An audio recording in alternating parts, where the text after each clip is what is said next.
का तकाजा। जो तनकीद होती है, आप ये देखिए कि हमारे यहाँ बहुत मनफी लफ्ज़ समझा जाता है और इसको हम बहुत डिस्करेज करते हैं। ये तो एक सच्चाई है ना कि हमारे सोसाइटी में तनकीद को यानी क्रिटिसिज्म को बहुत नेगेटिवली देखा जाता है, और जो लोग हमें क्रिटिसाइज़ करते हैं उनको हम बस नापसंद करते हैं कि यार ये लोग बस इनका एक काम ही है हमारे बातों का, हमारे कामों का कीड़ा निकलना, यही इनका काम है, नेगेटिविटी ही इनका काम है, ऐसा हम समझते हैं। फलाना तो बहुत हम पे तनकीद करता है इसलिए वो हमारी गुड बुक्स में नहीं है। ये तनकीद करती क्या है? इंसान जब इल्म को लेता है तो उसके अपने पास भी कुछ इल्म होता है, वो उस इल्म के फ़िल्टर में उसकी तनकीद करता है।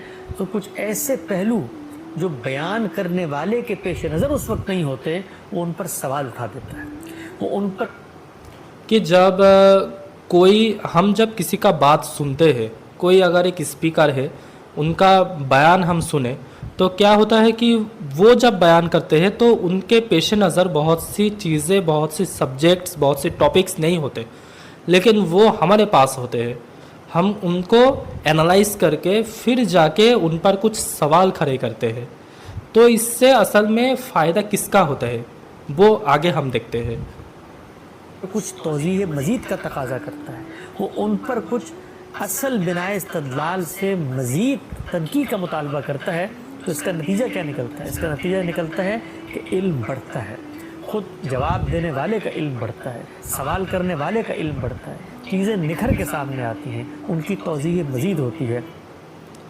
कि इसका जो पॉजिटिव दिख है वो क्या है कि हम जो सवाल करते हैं हमारा इल्म बढ़ता है, जो सामने बोल रहा है जो स्पीकर उनका इल्म बढ़ रहा है, और जो चीज़ें हैं, जो सब्जेक्ट, जो टॉपिक पर बात हो रहा है उसके ऊपर बहुत सी चीज़ें और निखर के सामने आता है और क्लियर होके हमारे सामने हाजिर होता है। उनका इतलाक मज़ीद मुज़य्यन होके वाज़े हो जाता है। तो तनकीद हमेशा किसी भी इल्म को, किसी भी फ़िक्र को आगे बढ़ाने का सबब बनती है।